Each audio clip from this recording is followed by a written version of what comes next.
I know what you're thinking. This is fake. Another creepypasta. Another guy trying to scare you with a story. I get it. I would have thought the same thing before all this. But this happened. And if it hasn't happened to you yet, just wait. My name doesn't matter. What I do, well, that's complicated. I work for a company that cleans up after paranormal events. Yeah, that's the job. Not crime scenes, not mold or hoarder houses. I'm the guy they call when a place goes wrong, when something opens that shouldn't, or something slips through. They don't advertise us. There's no number to call. We don't have a website or uniforms. The jobs just show up. Sometimes on my windshield, sometimes on my kitchen table. Once, I found one tucked into my pillowcase. Always in a sealed folder. Always with my name on it. The first time it happened, I thought it was a prank. I used to do post-disaster cleanup, water damage, fire restoration, stuff like that. One house had a fire in the attic, or so they said, but there were no burn marks, no smoke damage, just a circle of dead birds, salt lines around the vents, and a mirror nailed to the ceiling. No body, no explanation. I flagged it and left. I didn't ask questions. You learn not to. But 3 days later, I got a call. No number, just a voice. Calm, male, monotone. You handled the last one well. Ready for more? Then the envelopes started showing up, and the money? It hit my account in full, double what I made before. No taxes, no trail. I never applied, never met a boss, never even asked for this job. But the jobs, they keep coming, whether I want them or not. I tried to ignore one once, just once. Next morning, I woke up in my car, parked outside the address listed in the file. The engine was cold, passenger door wide open, and my cleaning kit, already packed, sitting in the back seat. That's when I knew. This isn't something you do, it's something that uses you. The file I got today, it's different. Rural house. Post-manifestation containment. But most of it's redacted. Thick black lines, sloppy handwriting scrawled over the front. Do not send backup. One cleaner only. That's not normal. What's worse, the address? It's in a town I haven't thought about in years. A place I swore I'd never go back to. But I already know I'm going. Because deep down, I think, this one isn't just a job, it's personal. I grabbed my gloves, bleach, ritual ash, a flask of something that looks like water, but isn't. I locked the door behind me, and I left. The drive took 5 hours, maybe 6. Highways faded into county roads, then gravel, then dirt. No signs, no cell signal, just trees and silence. I passed one gas station, abandoned, pumps gutted, windows boarded up from the inside. Saw a deer by the roadside watching me, its head turned too slowly, eyes too wide. Didn't blink once. I didn't stop. When I finally reached the property, the GPS screen had gone black. Not no signal, black, like it'd been turned off from the inside. The house was an old farmhouse, one story, roof sagging in the middle, faded red siding, swallowed by tall grass and vines. Every window was blocked from the inside. Blankets, plywood, newspapers stuck to the glass with something dark. I parked the van just off the road, engine ticking as it cooled. Didn't want to get too close. This place felt wrong, more than usual. There's a pressure you learn to recognize in these jobs, like walking into a room right after someone screamed. The air is heavier, still, but charged. This one felt coiled, like the house was holding its breath, waiting for me to cross the line. And then, it happened again. That feeling, the one from the first time. Not fear, not panic. More like a memory I wasn't supposed to have, brushing the edge of my mind. The smell of burnt feathers, a voice saying my name, glass breaking behind my eyes. It passed in a second, but it left something behind. I looked at the house again. I'd been here before. I didn't remember it, but I knew it. Like a scar you forgot was there until someone touched it. I didn't go straight in. That's mistake number one, going in blind. You always walk the perimeter. Sometimes the signs are outside. Sometimes what you see out there tells you what kind of thing you're dealing with. I grabbed my flashlight and stepped out. The grass was tall, waist-high in some places, crunchy and dry but damp underneath. Smelled like mildew and rot. The air was still. Not quiet, still. Like even the wind didn't want to move here. I circled wide. Back of the house was worse. The foundation was cracked in 3 places. Something had clawed through the siding near the kitchen window. Long scratches. Not animal. Too deep. Too deliberate. That's when I saw the first one. A symbol, carved into the trunk of an old oak tree near the back porch. Familiar. Sharp lines, looping intersections, a kind of spiral around a blackened knot in the wood.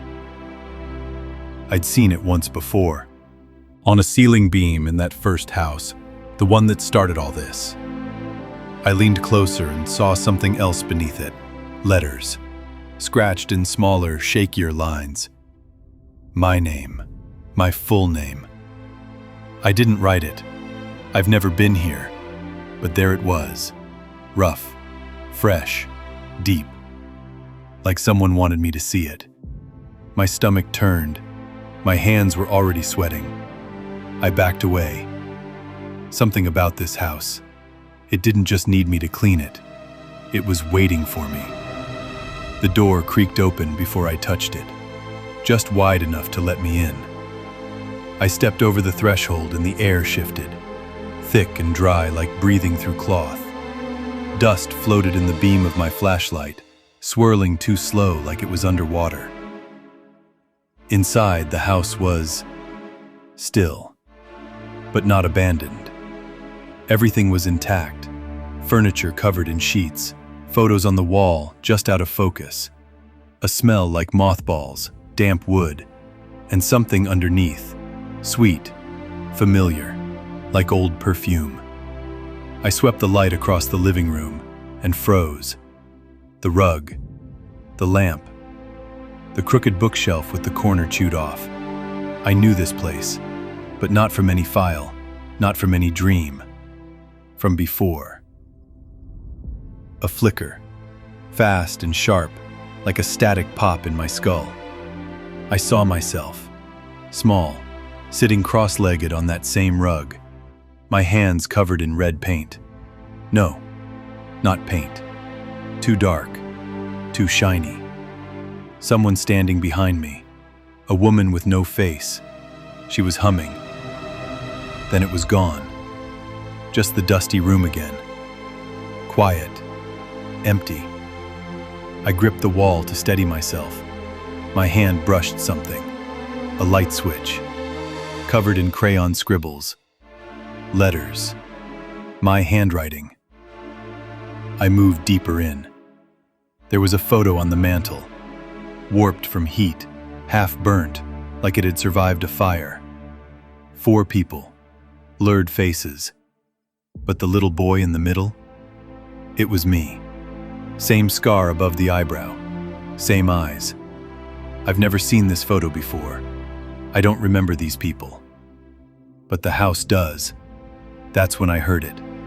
Thump. From down the hallway. Not a pipe. Not the wind. Footsteps. Slow. One after the other. And then, something worse. The music box. It was in the corner. Small, red, chipped paint, turning by itself. A song I haven't heard in decades. Not since I was 6. I don't remember how I know that. I just do. The hallway light flickered. Once, twice, then stayed off. The music box stopped. Silence.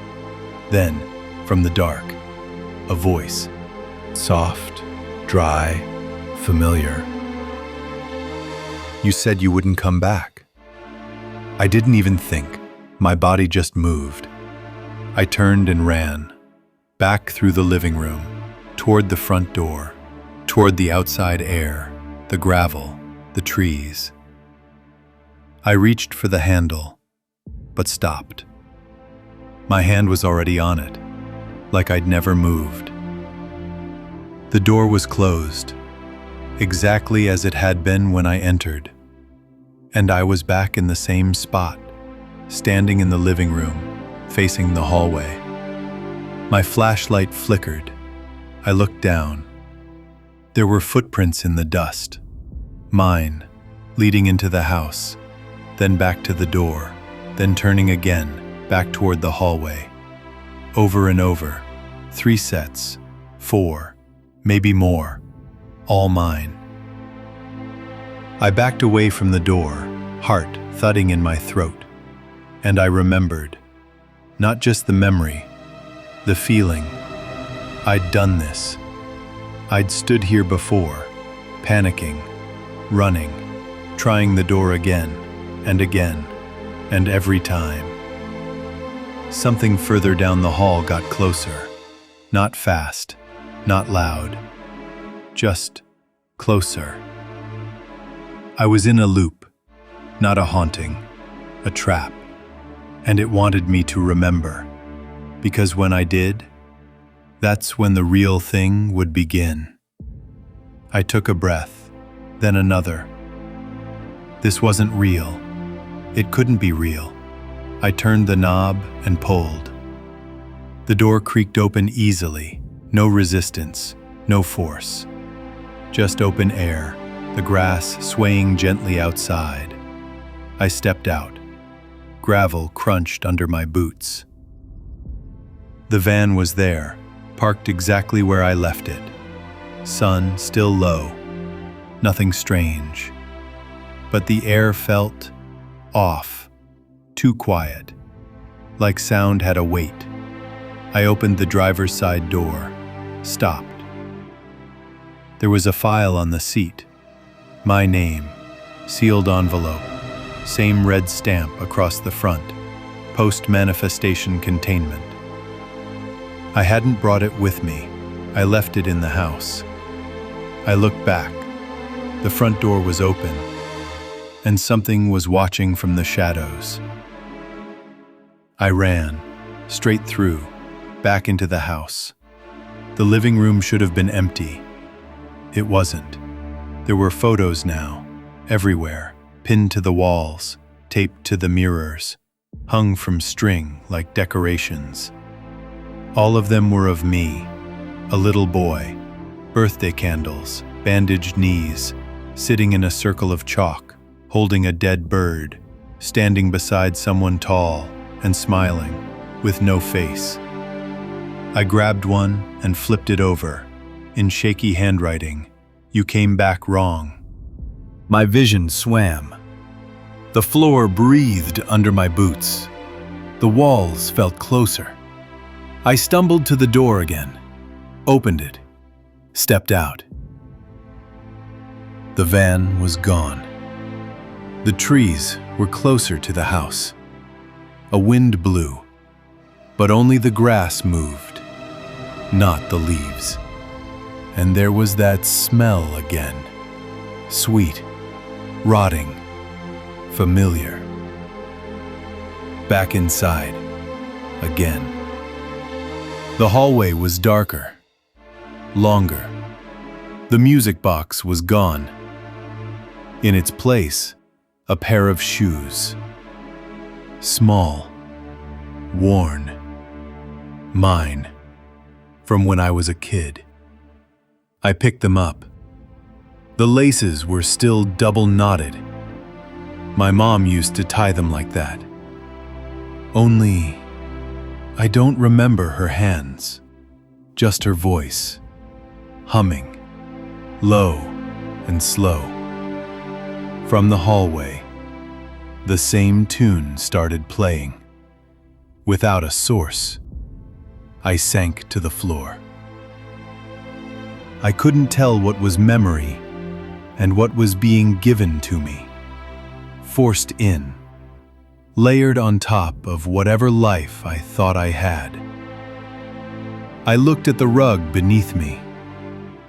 There were stains, not blood, not paint, but ash and bone fragments, arranged in a pattern, the same spiral as the symbol on the tree.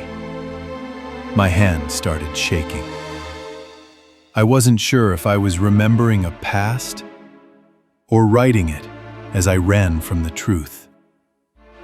One more time, just once more. I told myself I could still leave, that the door worked, that I was just overwhelmed, disoriented. That was a lie, but it was a good one. I opened the front door, walked out. No resistance. The grass was there.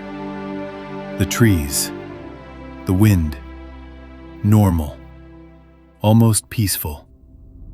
The van was still gone, but now I wasn't sure if I ever drove it here.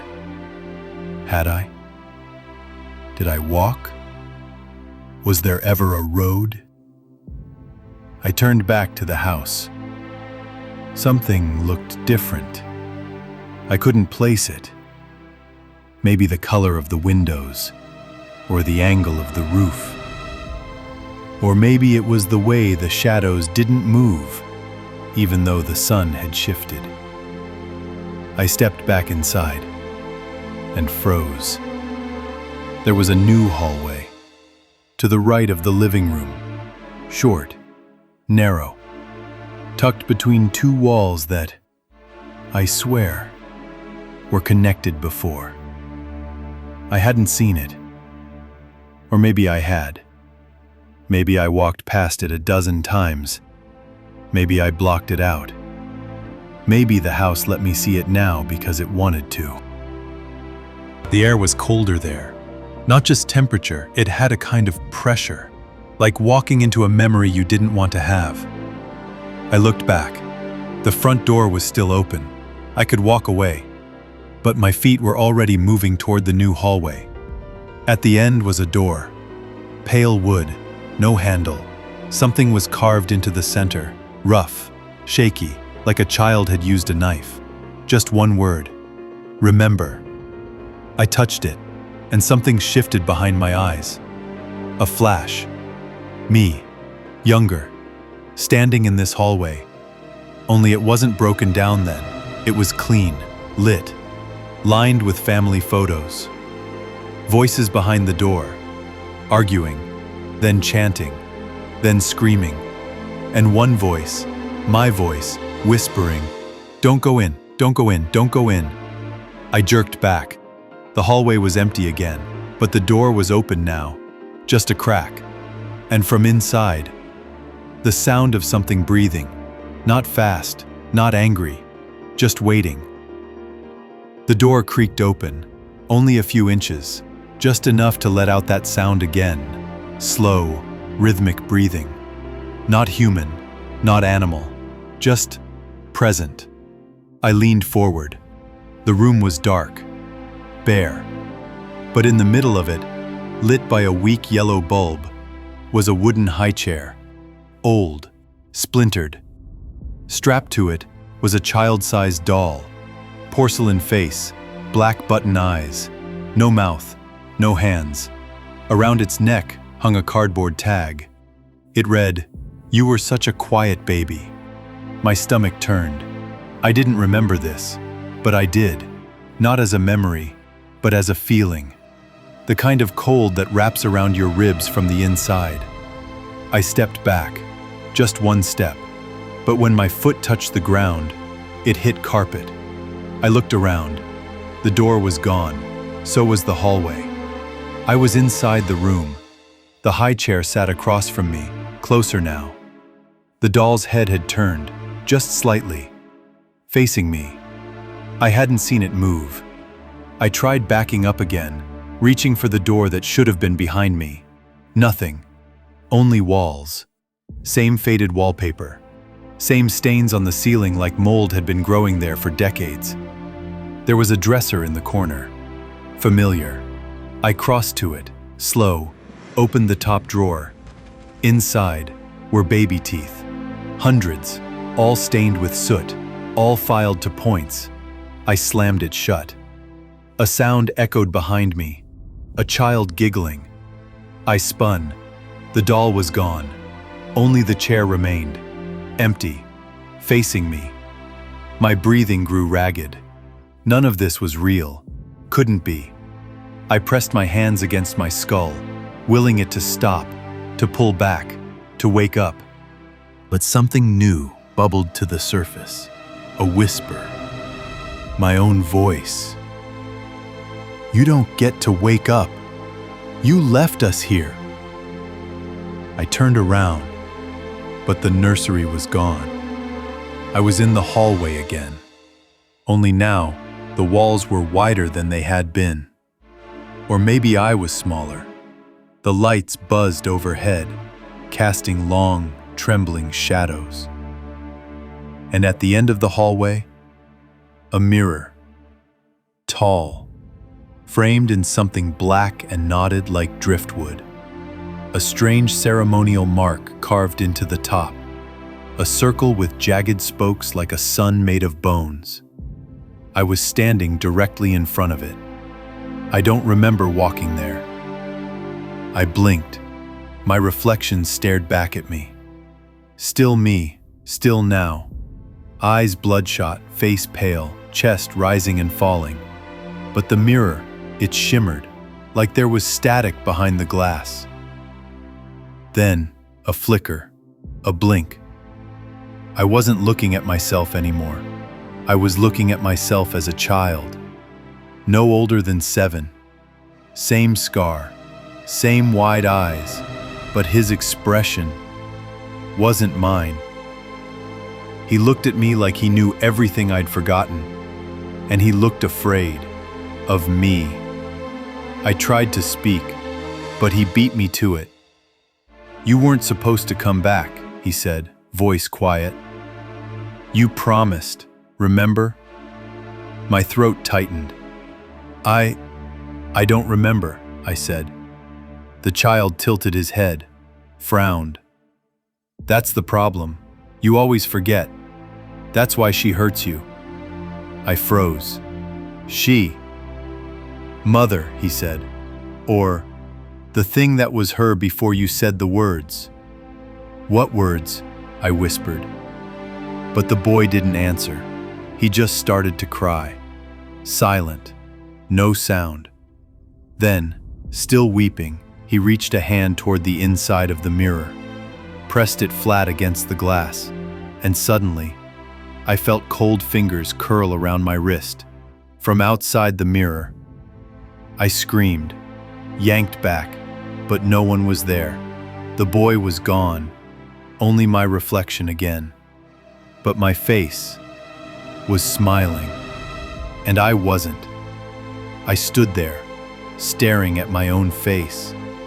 The smile still lingered on the reflection, even though my mouth wasn't moving, even though nothing about me felt like smiling. Then I looked down at my wrist, the one the boy had grabbed. I expected nothing, or maybe redness from squeezing too hard. But what I saw made my blood turn cold. There were marks, not handprints, not bruises, but scratches. Thin, deep, deliberate, too long for a child's fingers. They wrapped around my wrist like claws, like hooks, and they burned. I staggered back, gripping my arm. That's when I remembered. Not a full memory, just the edges of one. I was small again, sitting in a chair made of stone. My hands were tied to the arms, not with rope, with something that slithered. In front of me, her silhouette. Tall, thin, covered in a shawl that moved even when there was no wind. She was humming, and she was cutting something. Strips of cloth? No, skin. Her voice was the worst part, gentle, warm, the kind of voice that sounded like love, even as it buried itself in your skull. "Don't wriggle, baby, you'll ruin the pattern." I gasped, stumbled away from the mirror, and I heard it. That same voice, but not from memory. From the walls. Soft, crooning. "I told you never to come back here, sweet thing." I spun around. The hallway behind me had changed again. The wallpaper was peeling, curling at the edges like skin left in the sun. The floorboards were cracked open, pulsing, like they were breathing. From the far end, footsteps. Slow, deliberate, too heavy, too close. I backed toward the nearest doorway, but there were no doors anymore. Only walls that had forgotten how to be flat. The voice came again, closer now. "You left me in the middle of it. You think that doesn't hurt?" Something moved in the dark, tall and bent, dragging something wet behind it. I pressed myself to the wall, trembling. And as I did, on the floor, just beside my foot, a small, round object. I knelt down, slowly, and picked it up. It was a rattle, child-sized, porcelain handle, delicate, old. The kind that jingled with tiny bones instead of beads. The handle was warm, and when I turned it over, there was a name scratched into the base. My son. I dropped the rattle, but it didn't hit the floor. A hand caught it, thin, pale, fingers like twigs wrapped in wax paper. It emerged from the darkness behind me, from a place where the hallway had no depth. And just behind that hand, a shadow, tall, thin, blurry at the edges, like it refused to stay still. Like the air around it was rippling in pain. I couldn't breathe. Then the hand curled tighter around the rattle and lifted it, gently, like something sacred. And the voice returned, not a whisper this time, but clear, cold, familiar. "Do you want to be branded again because of the mistake you made?" My mouth opened, but nothing came out. I didn't know what she meant. Branded? What mistake? My heart was pounding. The hallway was warping. The air had a pressure to it, like being underwater. I staggered back, shaking my head. I don't remember. Exactly, she said. And then, a small hand grabbed mine. Him, my younger self. He was crying now, not from fear, but from something deeper, something like grief. He yanked my arm, trying to pull me back down the hallway. His voice trembled as he whispered, "Don't remember anymore, or else." He didn't get to finish. She reached through him, not grabbed, took. In one blink, he was snatched back into the dark behind her. He screamed. just once. No! And then her voice came again, loud enough to shake the walls. Don't be like your brother. The hallway went silent, but the rattle kept shaking in her hand. Not moving, just vibrating. Like it knew more than I ever would. I tried to run. Every door I opened led me back to the hallway. I mean it. Every single one. The kitchen door, hallway. The bathroom, hallway. Even a closet that should have been too small to crawl through, hallway. Same creaking floorboards. Same flickering light overhead. Same rattle. Still clutched in her hand. Still watching me. I tried the windows next. Pried them open. Broke the glass. Even climbed halfway out. But when I looked down, there was no yard. Just the hallway. Stretching downward. Forever. I started laughing. That kind of laugh where your throat is dry and your lungs are begging you to stop. I ran at her once. Threw a lamp, a book, a chair. None of it hit. She didn't even flinch. She just stood there, holding that damn rattle. Smiling behind the blur of her face, like she already knew how all of this ended. I collapsed against a wall, breathing hard. That's when I saw it. A picture frame, lying on the floor. It must have fallen during the struggle. The glass cracked across the front. I picked it up. It was old, faded. A family photo. Mother. My father, stiff-backed. Me, younger, smiling too wide. And someone else. But the face was smudged out. Not scratched, not torn. Just gone. Blurred like a thumbprint across memory. The outline of a boy, a little older than me. A hand on my shoulder. I stared at it, heart pounding. Why couldn't I remember him? Why did it feel like something was clawing inside my skull, trying to keep me from seeing it? And then I heard her voice again. Low, behind me. That's the thing about family, sweetheart. You only remember the ones I let you. I stood there, staring at the photograph, my fingers trembling around the cracked frame. 4 people. Only 3 I could name. That empty blur where the 4th should be. It was more than smudged ink. It was missing memory. Something carved out of me, and it hurt to look at. Not just emotionally, physically. Like a pressure building behind my eyes, trying to push something back in.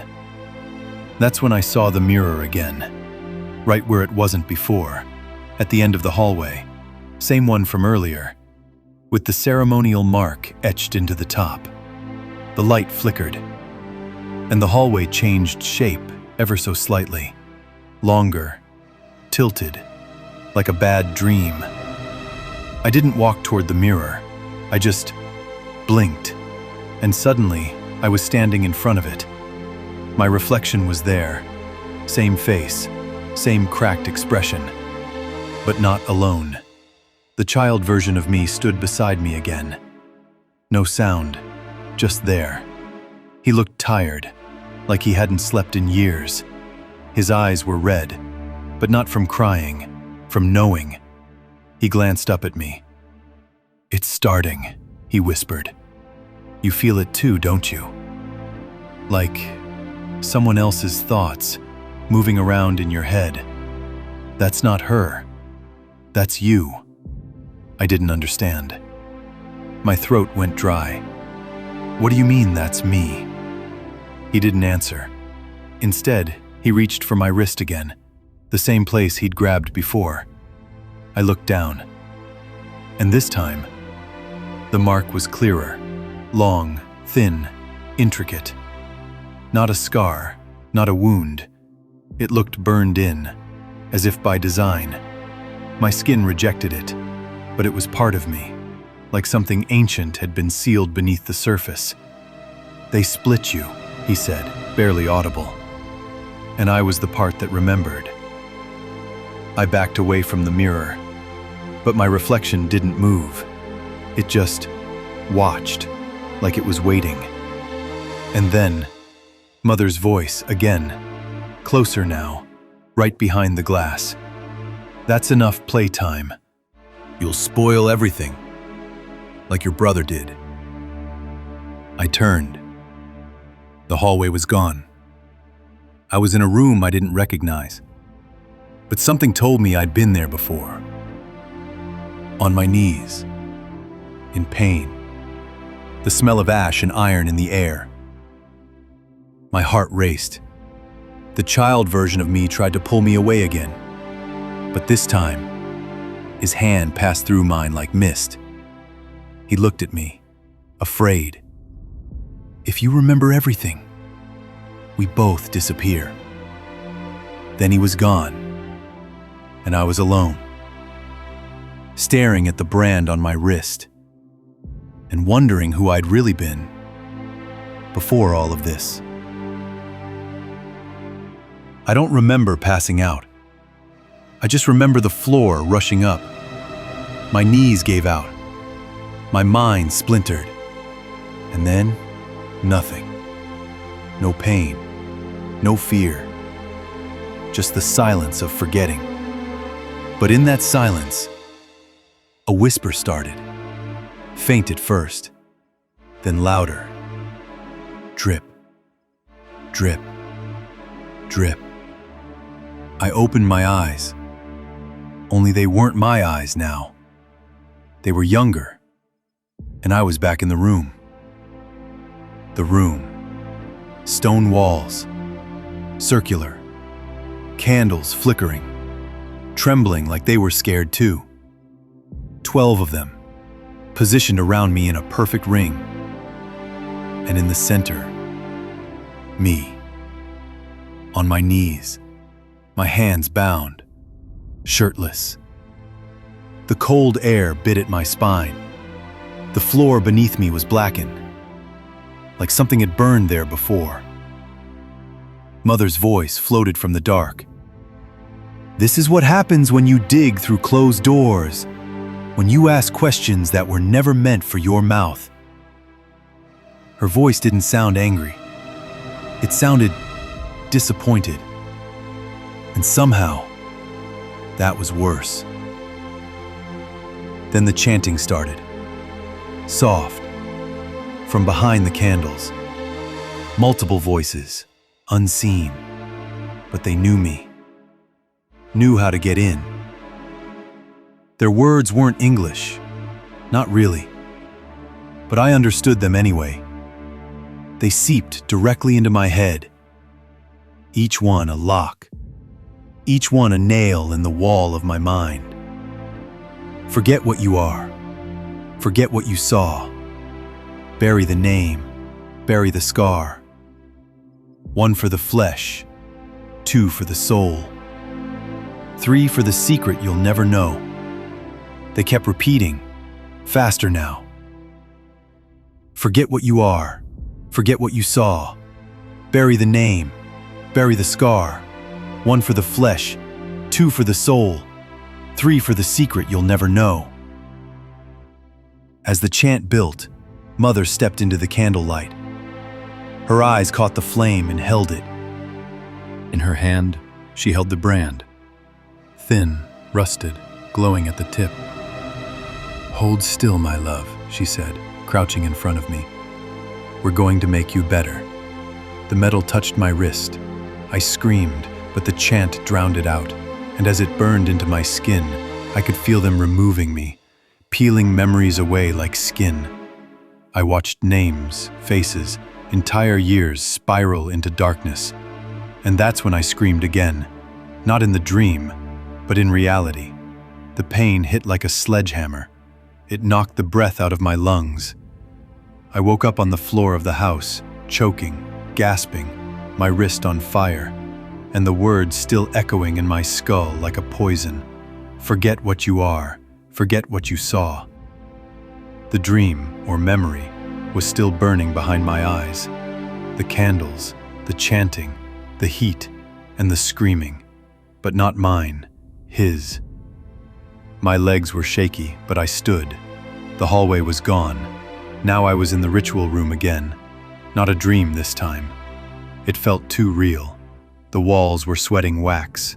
The candles sat melted into the floor, long dead. Everything was quiet, but not empty. My wrist ached again. I held it up to the flickering light. The brand was darker now, raised, like it had been burned fresh again. And when I looked at it, really looked, I started to remember. Not everything at once, but enough. I was branded first, because I was nosy, because I asked too many questions, because I looked where I shouldn't have. Curiosity is a curse, Mother said, holding the iron. You'll forget just enough to stay obedient. The metal hissed when it touched my skin.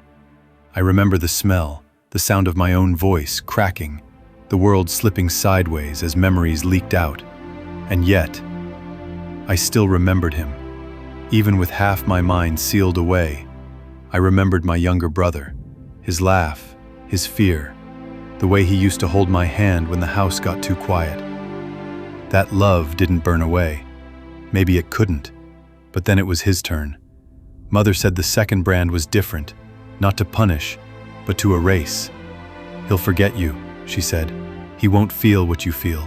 No doubt, no rebellion, no bond. That's when something in me snapped. I moved before I could think. I screamed his name, shoved past the others, knocked over a candle, and caught Mother in the chest. Her robes lit like dry leaves. Flames tore across the salt circle. Wax splattered over the symbols. Chaos, smoke, screams.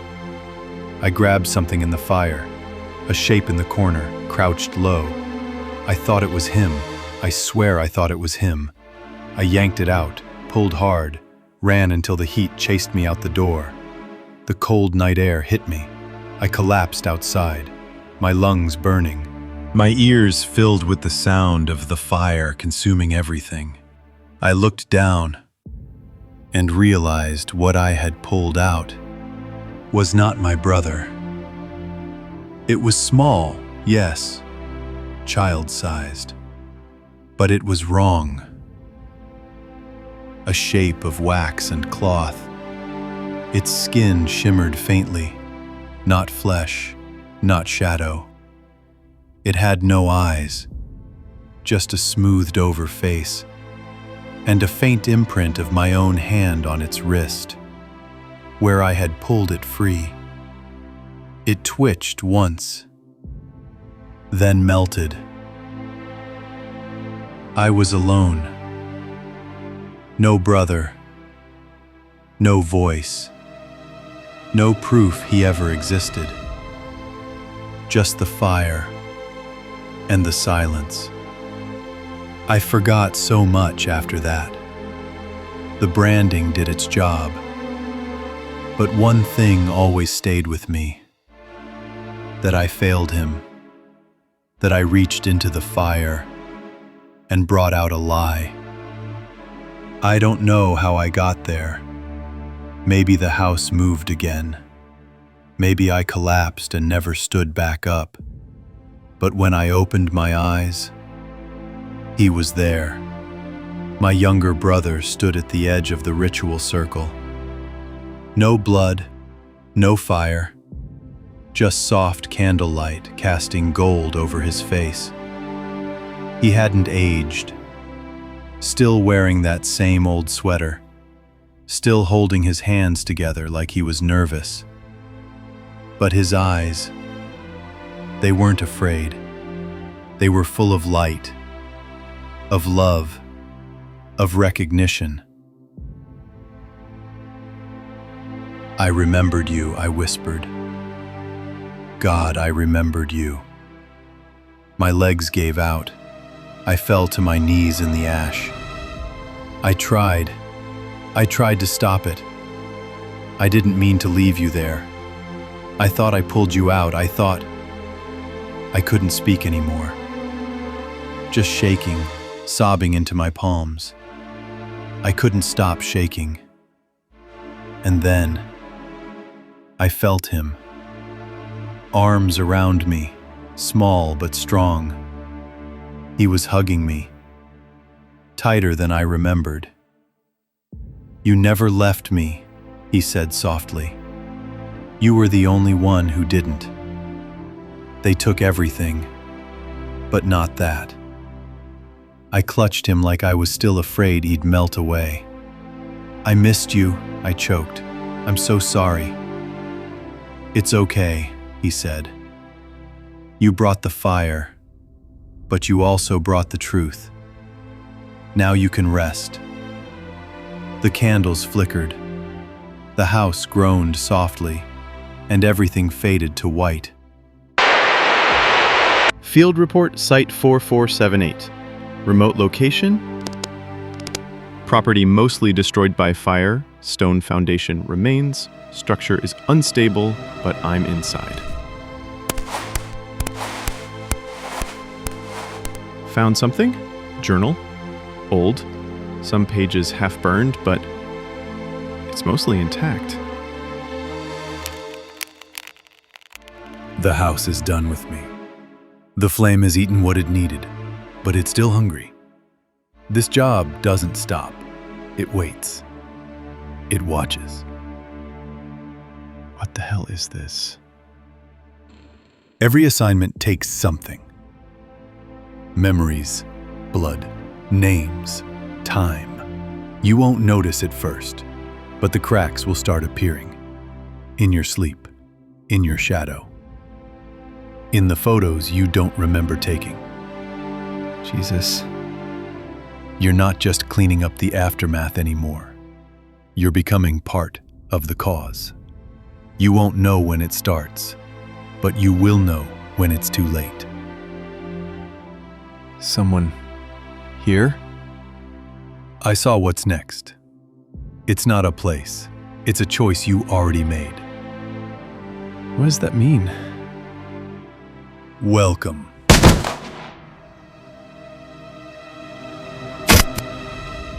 Field Report Update. Requesting reassignment protocol.